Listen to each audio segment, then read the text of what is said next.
don't think we're gonna open up Nikki again right now, just because we were coming pretty close to the end of stream anyway.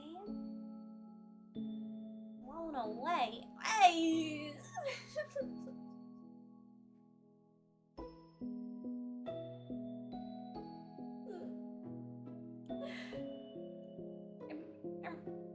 I just got back. You blew me away. Hi, Luar. Hi. Do you want story time with my majestic being like this? Thank you for the explosion. What's going on? Oh, you know, it's just Luar. Luar's having fun with all of these toggles. Hi. It's fun. Wait, you balded and petted me too? Oh my gosh, I never even realized the pet like goes up by my boobs. Oh my gosh. Okay, well, I'm glad you're doing alright. You're bonking me too? Oh my gosh, the hammer went way too high for the bonk. Where's my stars? Well, I gotta say, Luar, you're the first one to try to do all those things while I've exploded.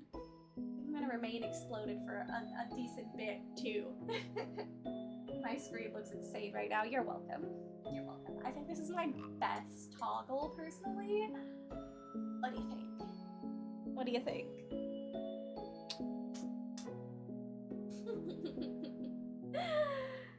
Squat. Okay, I'll squat. Squat. I love how the eyes are just like randomly on screen. Yeah, you're welcome. It's so fun.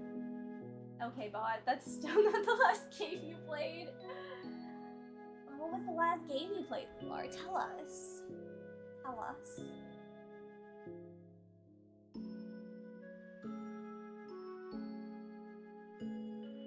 Wait, was this background music playing the entire time we were playing Nikki, or is my computer just being real weird? Yeah, I guess I'll find out later. You forgot Clubhouse games? Maybe you forgot to switch your category when you were playing it. I don't know. Or maybe the boss just being dumb. It wasn't playing during Nikki? Okay, good. Because I don't remember turning it back on, but thanks, OBS, for doing that for me, I guess? Confused, but okay. Alright, why don't I pull up our book? Guys, we'll do a little recap. What we're reading. We're reading The War of the Worlds, you guys. I've never read this book before, surprisingly. Let's see, what chapter we were on chapter 6, The Heat Ray in Chobham Road. Yeah, I think people are gonna die. They might. They might die. Okay, little recap. Martians. Yeah, there'd be Martians. And the Martians, they sent a cylinder to Earth, and the cylinder had aliens in it, and humanity is stupid because the humans all gathered around it and opened it. And, yeah, the Martians had a heat ray and started killing people. So that's where we're at. Oh, also our main character dude, whose name I still don't know, is running for his life finally. What book is this? This is The War of the Worlds. Yeah, crazy. Crazy, right? Such an oldie. But you know, we gotta read the, what is it? Free domain? Domain free? Yeah. Alright, and this is a short chapter, it looks like. Oh my god, this is a super short chapter, actually. Wow. It's only 3 pages. we'll be reading the Heat Ray in Chobhan Road. 6, yeah. Alright, you guys all ready? Are you tucked into bed with your tea or whatever, ready for story time from this majestic being you're seeing here? Aren't I beautiful? Aren't I gorgeous? I love how my hand is just like waving in front of chat. Hi everyone! Hi! Oh, I'm back! I'm back, but I'm bald. Hi! We're so back. Let me get this where it should be. I like my up close. I like being close to all of you. Hi. Wait, a little bit shorter for when my hair comes back. Perfect. Bald. Yeah, thanks. Hey, the hair's back. Perfect. All right, we can start reading with me looking normal. I don't think you did anything else. Bald is better. Well, you could bald me again if you want, I guess. Or did I put a timer on it? I might have put a timer on that one. I can't remember. Anyway, it's time to start our book. Alright, we ready?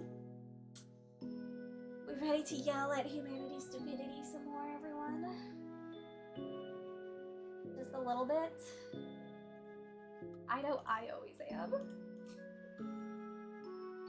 Okay, the Heat Ray in the Chopham Road.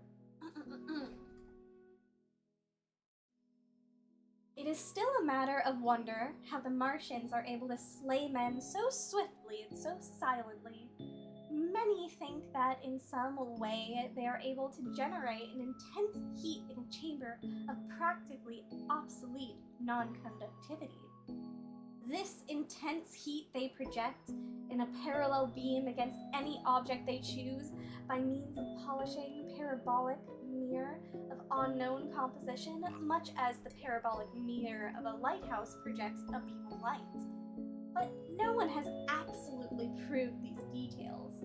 However, it is certain that a beam of heat, in this essence of the matter, heat and invisible instead of visible light, whatever is combustible flashes into flame, and its touch lets run like water.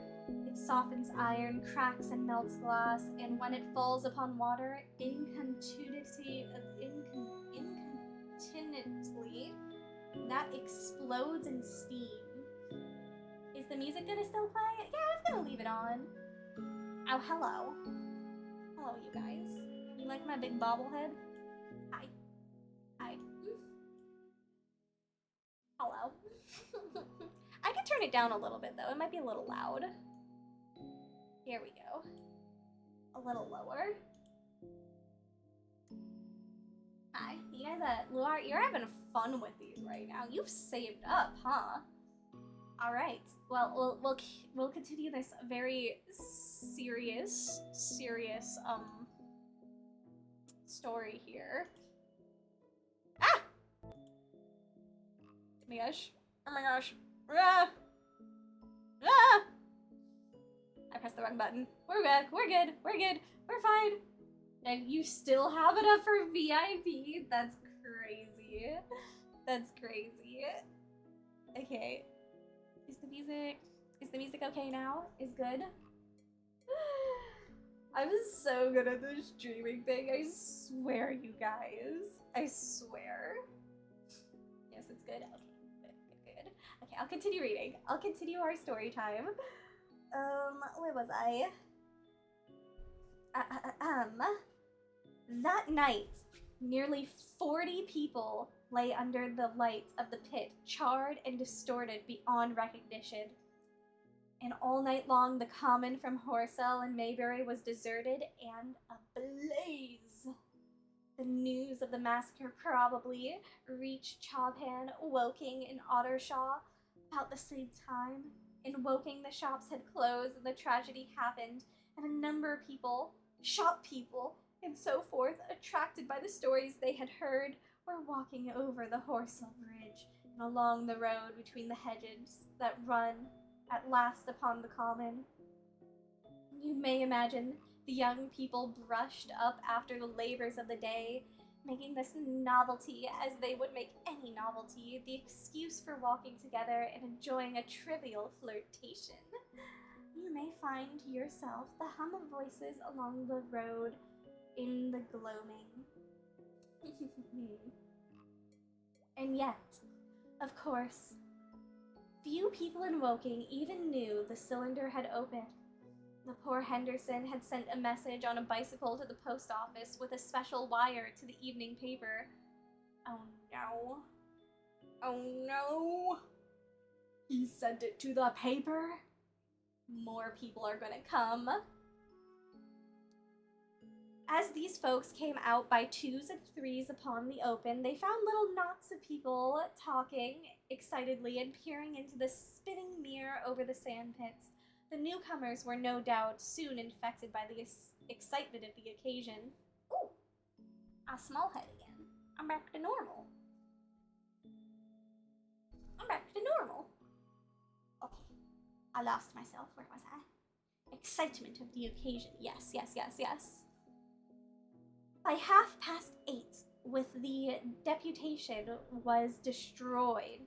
There may have been a crowd of 300 people or more at this place, besides those who had left the road to approach the Martians nearer. There were 3 policemen too, one of whom was mounted, doing their best, under instructions from the Senate, to keep the people back and deter them from approaching the cylinder. There was some booing from those more thoughtless and excitable souls to whom a crowd is always an occasion for noise and horseplay. Of course. Stent and Olgavy, anticipating some possibility of a collision, had telegraphed from Horsell to the barracks as soon as the Martians emerged, for the help of a company of soldiers to protect these strange creatures from violence. Oh, we're gonna protect them. Yeah, that's gonna work. Protect the aliens with the heat ray. Isn't humanity so smart? Actually booing losers, right? I mean, actually they're the smart ones because everyone else is like excited and getting closer to the aliens. Come on! No survival instincts, just like my cats. Okay, where was I? Yeah, protect them from violence. Oh my gosh, no. After they reached to lead that ill-fated advance, the description of their death, as it was seen by the crowd, tallies very closely with my own impressions. The 3 puffs of green smoke, the deep humming notes, and the flashes of a flame. But the crowd of people had a far narrower escape than mine. Only the fact that a hammock of heathery sand intercepted the lower part of the heat rays saved them. Had the elevation of the parabolic mirror been a few yards higher, none could have lived to tell the tale. They saw the flashes of the men falling. An invisible hand, as it were, lit the brushes as it hurried toward them throughout the twilight. Then, with a whistling note that rose above the droning pit, the beam swung close over their heads, lighting the tops of the beech trees that lined the road, and splitting the bricks, smashing the windows, firing the window frames, and bringing down in crumbling ruin a portion of the gable of the house nearest to the corner. No, you have to accept the aliens for who they are. Yeah. Accept them as murderous fellows. Murderous friends, one might say. They won't hurt me. No. Just the dumb humans. In the sudden thud, hiss, and glare of the igniting trees, the panic-stricken crowd seems to have swayed hesitantly for some moments. Oh, now they're hesitating. That took a while. I'm great at reading. Oh, you're enthralled? I'm so happy. I enjoy our story times. They're so fun. Sparks and burning twigs began to fall into the road, and single leaves like puffs of flame. Hats and dresses caught fire, Then came a crying from the common. There were shrieks and shouts, and suddenly a mounted policeman came galloping through the confusion with his hands clasped over his head, screaming, "They're coming!" A woman shrieked, and incontinually everyone was turning and pushing at those behind in order to clear the way to Woking again. Yeah. This is how more people die. They're creating what is it? A stampede? A stampede. They're creating a stampede. They're just gonna bury people. Well, was I? They must have bolted as blindly as a flock of sheep. Yep. Where the road grows narrow and black between the high banks, the crowd jammed, and a desperate struggle occurred. All that crowd did not escape. 3 persons at least, 2 women and a little boy, were crushed and trampled there, and left to die amid the terror of the darkness. See, I was right. They made a stampede. Yeah, they panicked and ran. And that's how this chapter ends. See, I told you guys more people were gonna die. Told you. Humans are stupid. Damn, leaving people like that is insane. Right? But I will say realistic. Like, this... Similar scenarios have happened before. It is real. Sadly. Humans suck. Wait, that was the entire chapter? Yeah, I said it was a short one. It was only 3 pages. I mean, technically less than 3 pages. I would start the next one, but the next one's kind of longer. What's the next one called, though? Chapter 7. How I Reached Home. Well, at least our main character dude is gonna get home. That's something. What's the longest chapter I've read? Like, in this book? Or in general?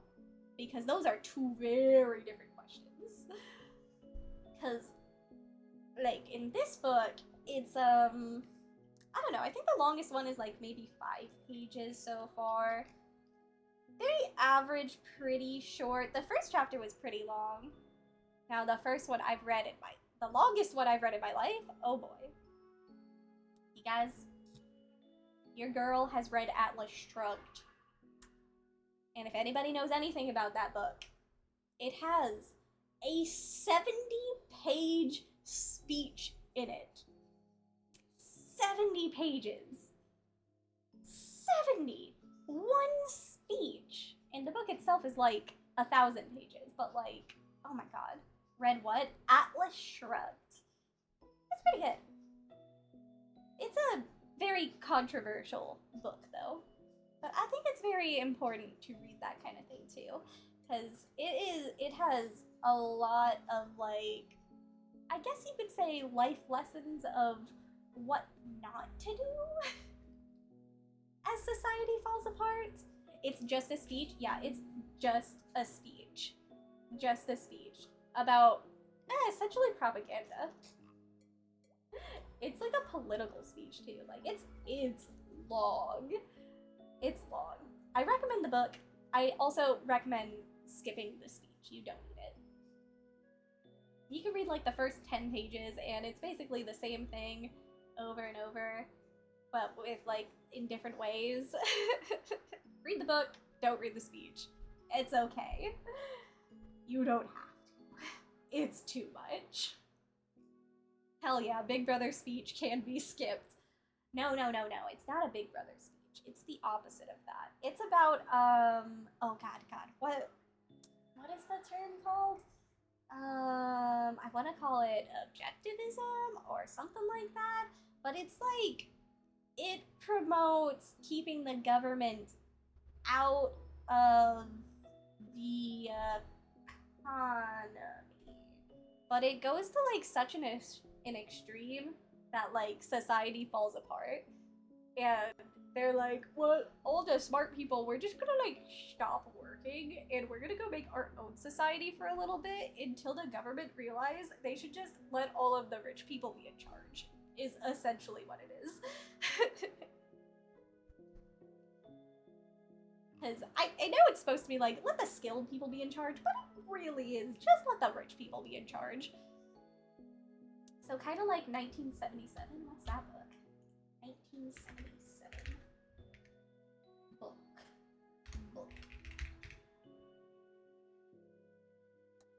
Who is that by? Wait, I don't think it's 1977, because that is... I know what you're talking about. Is it 1987 is the book? I think the number is a little bit off. Yeah, 1987. The George Orwell book. Yeah. Kind of like that one. I'm thinking of the wrong number. It's okay. Numbers are hard. Numbers are really hard. I don't remember dates either. That's okay. But yeah, kind of like that. Wait, I'm reading the little like synopsis. Political thieves, anti-authoritarianism, government surveillance, censorship. I would say yes, but no.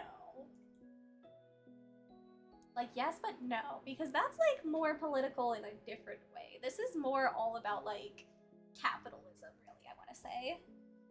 It's like a different way to do capitalism. It's literally the Gov Big Brother, the book. Yeah. It's like Atlas Shrugged is more about capitalism.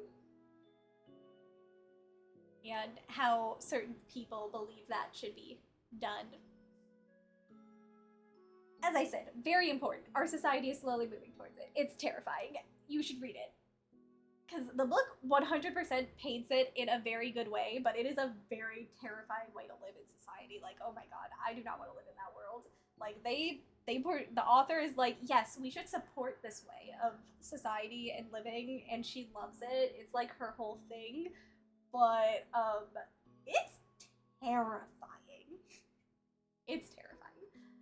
And it's where our society is moving, sadly. And that's why people should read it. It's an insanely long book, but, like, you know, it had some life lessons in there that nobody read. Yeah. That author has some other interesting works. Ayn Rand, yeah, very interesting. How many pages? It's over 1,000. It's over 1,000 for sure. It's long. It's very long. I read it in high school. I got it from one of my teachers because, like, he knew I was a reader. I read a lot in high school. Oh my gosh, fun story. Story time about my life. I had an English teacher in high school that I absolutely hated. Not the one that gave me the book. He was great. But yeah, I had an English teacher that I absolutely hated, and I once read 30 books, like 30 chapter books in a month to spite her. Because, like, I had a parent-teacher conference in an attempt to get out of her class because I really wanted to get out of this woman's class. I hated her. I hated her so much. She was such a bad teacher. Like, okay, one of the things she told us, the class full of fresh little 15-year-old high school students, she told us, this is like one of the first things she said to the class, oh wow, this is like the first time that one of you hasn't been pregnant at the beginning of the school year. Good job, everyone. Isn't that psycho? Like, yeah, so I hated her so much. I had a vendetta against this woman. So I got a parent-teacher conference to get out of her class. And I knew, like, one of the things that she was going to bring up is how I would always read in her class and, like, ignore her lessons because they were bullshit. They were bullshit. You do not need an hour and a half of class time to write 3 freaking paragraphs. I'm sorry.